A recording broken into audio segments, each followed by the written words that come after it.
Welcome to everyone.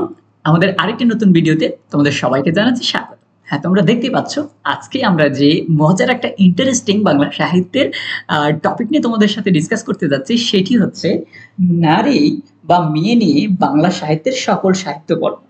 অর্থাৎ এই নারী বা মেয়ে সবসময় আমাদের একটা কৌতূহলের জায়গা বা কৌতূহলের বিষয়। তো বাংলা সাহিত্যেও এর কোনো ব্যতিক্রম নেই। যারা সাহিত্য প্রেমিক রয়েছে বা বিসিএস সহ বিভিন্ন চাকরির পড়াশোনা করতেছ, অনেক সময় কিন্তু গুলিয়ে ফেলো যে ধরো শেষ বিকেলের মেয়ে এই লেখাটা কার। তো এরকম বেশ কিছু নারী নিয়ে সাহিত্যকর্ম রয়েছে যেগুলো আমরা অনেক সময় কি করি, আমরা বলতে পারি না বা অনেক সময় রিকল করতে পারি না। তো যখন একসাথে সবগুলো আমরা দেখব তখন আমাদের কিন্তু একটা কিউরিসিটি কাজ করে, আমরা খুব ভালোভাবে মজার সাথে এটাকে মনে রাখতে পারি। তো আমরা আজকে দেখার চেষ্টা করব এই নারী বা মেয়ে নিয়ে বাংলা সাহিত্যে যে যে বিখ্যাত সাহিত্যিক যে সাহিত্যকর্মগুলো সৃষ্টি করেছে সেগুলো একটু এক নজরে দেখে আসার চেষ্টা করব। তো গল্প অনেক হয়েছে, এবার আমরা মূল আলোচনায় যেতে পারি। তো চলো আমরা কথা না পারি একটু শুরু করে দিচ্ছি। তো দেখো, আমরা প্রথমেই যদি দেখতে চাই বাংলা সাহিত্যের সব থেকে বেশি যার নাম আসে সেটা হচ্ছে জহির রায়হান। দেখো, জহির রায়হান। তো জহির রায়হান তিনি এই নারী বা মেয়ে নিয়ে যে সাহিত্যকর্মটা লিখেছেন সেটা হচ্ছে শেষ বিকেলের মেয়ে। শেষ বিকালের মেয়ে। তো এই শেষ বিকালের মেয়ে এটা কার লেখা যদি কখনো পরীক্ষায় আসে, আশা করি তোমরা খুব ভালোভাবে বলতে পারবে। এরপরে দেখো, আমরা যদি দেখি নীলিমা ইব্রাহিমের একটা নীলিমা। তো নীলিমা ইব্রাহিম, তো নীলিমা ইব্রাহিম কি লিখেছে তোমরা যদি একটু কল্পনা করো বা কখনো কারো ওইভাবে পড়া থাকে রিকল করার চেষ্টা করতে পারো, সমস্যা নেই, আমরা লিখে দিচ্ছি। তো নীলিমা ইব্রাহিম দেখো কি লিখেছে, 20 শতকের মেয়ে। কি লিখেছে? 20 শতকের মেয়ে। তো 20 শতকের মেয়ে এই যে একটা সাহিত্যকর্ম, এটা আশা করি তোমরা অনেকেই শুনেছ। এরপরে দেখো, আমি একটা সাহিত্যকর্মের নাম লিখি, তোমরা এটা বলতে পারো কিনা কার লেখা। যেমন আগুনের মেয়ে। এটা কি? আগুনের মেয়ে। তো তোমরা দেখো, যারা আগুনের মেয়ে এই লেখাটা কার আমি নাম বলার আগেই জানতে, তারা অবশ্যই কমেন্ট করে জানাবে, কারণ এটা অনেক বিখ্যাত একটা। আমি শেষ বিকেলের দিয়ে বলতে পারতাম কিন্তু বলিনি, কারণ এটা অনেক বেশি ফেমাস, এটা ম্যাক্সিমাম হয়তো পারতে, কিন্তু আগুনের মেয়ে এটা দেখি তোমরা কে কে জানো, অবশ্যই সত্য কমেন্ট করবে। আমি লেখার পরে জেনেছো তারা অবশ্যই কমেন্ট করবে না। তো দেখো, আমি এখন বলে দিচ্ছি এটা কার লেখা। আগুনের মেয়ে এটা কিন্তু আল মাহমুদের লেখা। এটা হচ্ছে আল মাহমুদ, আল মাহমুদের লেখা। আচ্ছা, এবার যারা পারোনি তারা হয়তো মন খারাপ করছো, কোনো সমস্যা নেই, তোমাদেরকে আরেকটা চান্স দিচ্ছি। এবার আমি একটা লিখতেছি, দেখি বলো এটা কার লেখা, তোমরা পারো কিনা। যে এবার দেখো, আগুন মুখার মেয়ে। এবার যদি আমরা দেখি আগুন মুখার মেয়ে, এটা কিন্তু আগুনের মেয়ে না, আগুন মুখার মেয়ে। তো এটা কার লেখা দেখি তোমরা একটু বলতে পারো কিনা। এইটা আমি বলে দিচ্ছি, বেশি সময় নেব না, ভিডিওগুলো অনেক বড় হয়ে যায়, তোমরা তখন মন খারাপ করো। এটা হচ্ছে, দেখো খুব ভালো করে যদি একটু খেয়াল করো, নূরজাহান বোসের একটা লেখা। নূরজাহান বোস। তো এই নূরজাহান বোসের লেখা হচ্ছে আগুন মুখার মেয়ে। এরপরে দেখো আমরা জসিমউদ্দিনের নাম লিখবো। জসিমউদ্দিন, তার মানে আমাদের পল্লী কবি জসিমউদ্দিন। এই কবির নাম আমরা শুনিনি এমন কিন্তু খুব কম মানুষই রয়েছে।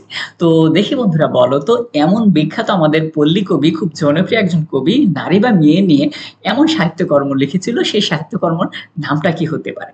তোমরা যারা জানো অবশ্যই কমেন্ট করবে, আর যারা জানো না তারা কোনো দুঃখ করার কারণ নেই, আমি সব বলে দেবো, কারণ আমি সবসময় মাথায় রাখি এখানে আমরা সব পুরো ইনফরমেশন জানার জন্য আসি, আমাদের নলেজটাকে একটু এনরিচ করার জন্য বা সমৃদ্ধ করার জন্য। সো এখানে কোশ্চেন রেখে যাচ্ছে মানে এমন না তোমাদেরকে অ্যান্সার দিয়ে যাব না, তবে যারা আমি লিখার আগে আগের থেকেই জানতে পল্লীকবি জসিমউদ্দিনের প্রতি ভালোবাসা ছিল তারা অবশ্যই কমেন্ট করে জানাবে।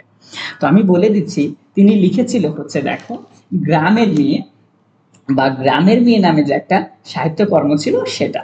দেখো, গ্রামের মেয়ে। এছাড়াও দেখো আরো কিন্তু কর্ম ছিল তার, যদি তোমরা খুব ভালো করে খেয়াল করো, যে বেদের মেয়ে।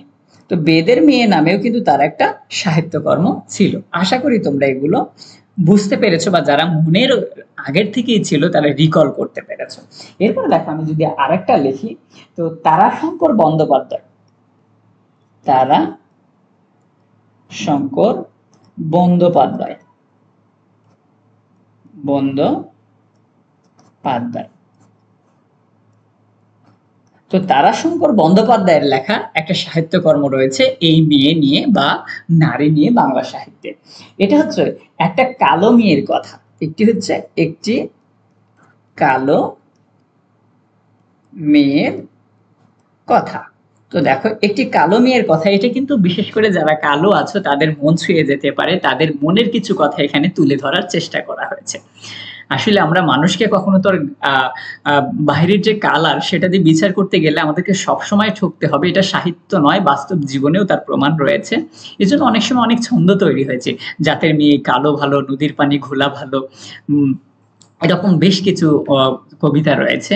আবার দেখবা যে বাতাসের বেগ দেখে মেঘ চেনা যায়, ডোরা কাটার দাগ দেখে বাঘ চেনা যায়, কিন্তু মুখ ঢাকা মুখোশে মানুষ চেনা দেয়। এরকম অনেক কথাই রয়েছে। যাই হোক, আমরা সবসময় মানুষকে তার মনটা দেখার চেষ্টা করব, যদিও বলা সহজ করা অনেক কঠিন, এটা আমরা সবাই জানি। এরপরে দেখো আমরা আরো বেশ কিছু বিষয় দেখার চেষ্টা করব। বিখ্যাত বিখ্যাত একজন সাহিত্যকর্ম বা সাহিত্যিক সেলিম আল দিন। তো সেলিম আল দিনের যে বিখ্যাত একজন সাহিত্যকর্মের যে একটা সাহিত্য ছিল, তিনি নারী নিয়ে কি লিখেছিল কেউ কি জানো?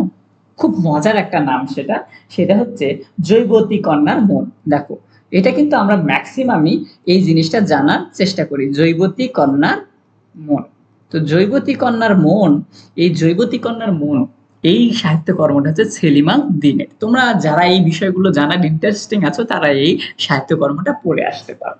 এরপরে দেখো আরো যেটা রয়েছে, এটা যদি একটু দেখো, শরৎচন্দ্র চট্টোপাধ্যায়, আমরা সবাই জানি শরৎচন্দ্র চট্টোপাধ্যায়। আমরা পুরো নামটা লিখছি না, আমরা শর্টে ভিডিওটা শর্ট করার জন্য একটু শর্ট করে যাচ্ছি। তো শরৎচন্দ্র চট্টোপাধ্যায় দেখো কি লিখেছে মেয়েদেরকে নিয়ে, এটা হচ্ছে বামুনের মেয়ে। দেখো বামুনের মেয়ে, বামুনের মেয়ে। তো এটা হচ্ছে শরৎচন্দ্র চট্টোপাধ্যায়, মেয়ে বা নারী নিয়ে বামুনের মেয়ে। এরপর দেখো আমাদের খুবই পরিচিত একজন সাহিত্যিক, সেটা হচ্ছে হরপ্রসাদ শাস্ত্রী, হরপ্রসাদ শাস্ত্রী। তো তিনি নারী নিয়ে দেখো কি লিখেছে বা তার সৃষ্ট কর্মটা কি, এটা যদি একটু খেয়াল করো, হরপ্রসাদ শাস্ত্রী তিনি লিখেছে মূলত বেনের মেয়ে, বেনের মেয়ে। দেখো এখানে কিন্তু খুব কনফিউজিং একটা বিষয় রয়েছে, একটা বেনের মেয়ে আর একটা হচ্ছে বেদের মেয়ে। তো বেদের মেয়ে এটা হচ্ছে জসিমউদ্দিনের, আর বেনের মেয়ে হচ্ছে হরপ্রসাদ শাস্ত্রীর। তো এটা দিয়ে যখন চাকরির পরীক্ষায় আসে, এটা কিন্তু আমরা অনেক সময় অনেকে ভুল করে ফেলি, একজনের জায়গায় আরেকজনের নাম বসিয়ে দিতে পারে। তো আমাদের একটা মার্ক চলে যাওয়া মানে শুধু একটা মার্ক না, আমরা অনেকের পিছে চলে যেতে পারি, যে কারণে আমাদের অনেক কাঙ্ক্ষিত জব সেটা আমরা হারিয়ে ফেলতে পারি। এরপরে দেখো আমি একটা সাহিত্যকর্মের নাম দিচ্ছি তোমাদের, দেখি তোমরা কেউ বলতে পারো কিনা, যে কাশবনের মেয়ে, কাশবনের মেয়ে। দেখি তোমরা বলো তো বা লিখে দাও কমেন্টে খুব দ্রুত যে কাশবনের মেয়ে এই লেখাটা কার হতে পারে।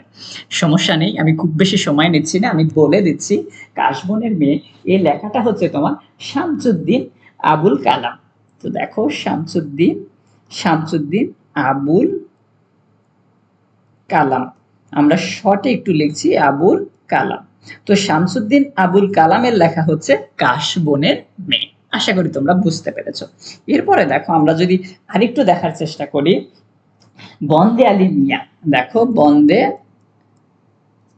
আলী মিয়া এই যে একজন সাহিত্যকর্ম, আমরা কিন্তু ছোটবেলায় এনার কবিতা পড়েছিলাম, যে আমাদের ছোট গ্রাম, বন্দে আলী মিয়া। তো এই যে এনারও একটা মেয়ে বা নারী নিয়ে খুব সুন্দর একটা সাহিত্যকর্ম রয়েছে, তোমাদের কি সেটা মনে আছে? মনে না থাকলে কোনো সমস্যা নেই, আমরা লিখে ফেলতেছি এখনই। বন্দে আলী মিয়া তিনি লিখেছিল কুচ বরণ কন্যা। দেখো খেয়াল করো, কুচ বরণ কন্যা। তো কুচ বরণ কন্যা এই জিনিসটা আশা করি তোমাদের খুব ইন্টারেস্টিং একটা নাম মনে হতে পারে, বা যেভাবেই হোক একটু ভালোবাসা দিয়ে হলেও মনে রাখতে পারো যে ছোটবেলার একজন কবি ছিল। এরপরে দেখো শহীদ মুস্তফা সিরাজ, সৈয়দ মুস্তফা, দেখো মুস্তফা সিরাজ, এনার একটা লেখা নারী বা মেয়ে নিয়ে একটা সৃষ্টি কর্ম রয়েছে। তিনি কি লিখেছিল নারী নিয়ে আমরা যদি একটু দেখার চেষ্টা করি, তিনি লিখেছিল হিজল কন্যা। হিজল কন্যা। হিজল কন্যা কার লেখা? সৈয়দ মুস্তফা সিরাজের। আশা করি তোমরা এগুলো বুঝতে পারবে। এরপরে দেখো আরো যে বিষয়গুলো রয়েছে একটু যদি দেখার চেষ্টা করি। এরপর দেখো মুক্তিযুদ্ধ ভিত্তিক উপন্যাস ছিল হচ্ছে এই বিষয়গুলো। তো এই উপন্যাসটা, তো আশা করি তোমরা এই যে নারী নিয়ে বা মেয়ে নিয়ে বেশ কিছু সাহিত্যকর্ম বাংলা সাহিত্যে রয়েছে, এগুলো যেগুলো তোমরা পড়েছো তো পড়েছো। আর আজকে নাম শোনার পর যেটা তোমার পড়তে ইচ্ছে করতেছে, আমার মনে হয় যুবতী কন্যার মন, এরকম নামগুলো তোমাদের মনকে বেশি আকর্ষণ করে থাকতে পারে। তবে আগুনের মেয়ে, শেষ বিকালের মেয়ে, এগুলো তোমার চাকরির জন্য অনেক বেশি ইম্পর্টেন্ট। শুধুমাত্র মনকে শান্ত করলে হবে না, তুমি সেই জিনিসগুলো পড়তে পারো। তবে বেনের মেয়ে আর বেদের মেয়ে, এটা নিয়ে অনেক সময় কনফিউশন তৈরি করতে পারে। সো এই জিনিসগুলো আমরা যদি একটু মার্ক করি যে বেনের মেয়ে আর বেদের মেয়ে, এই নামগুলো আমাদেরকে একটু মাথায় রাখতে হবে যেন আমাদের কোনো কনফিউশন না তৈরি করে। তো আজকের ভিডিওটা এই পর্যন্তই। আশা করি তোমাদের অনেক অনেক ভালো লেগেছে। আর হ্যাঁ, যদি ভালো লেগে থাকে তাহলে অবশ্যই কমেন্ট করে আমাদের পাশেই থাকবে, আর আমাদের চ্যানেলটা সাবস্ক্রাইব করে আমাদের পরিবারের একজন নিয়মিত সদস্য হয়ে যাবে। তোমাদের জন্য অনেক কষ্ট করে ভিডিও তৈরি করা হয়। আশা করি তোমরা সবসময় সাপোর্ট দিয়ে পাশেই থাকবে। তো আজ এতটুকুই, আবারও দেখা হবে নতুন কোনো একটা ভিডিওতে। Still then take yourself, hope টিভেল, কোপ টিভেল। আল্লাহ হাফেজ, টাটা, গুড বাই।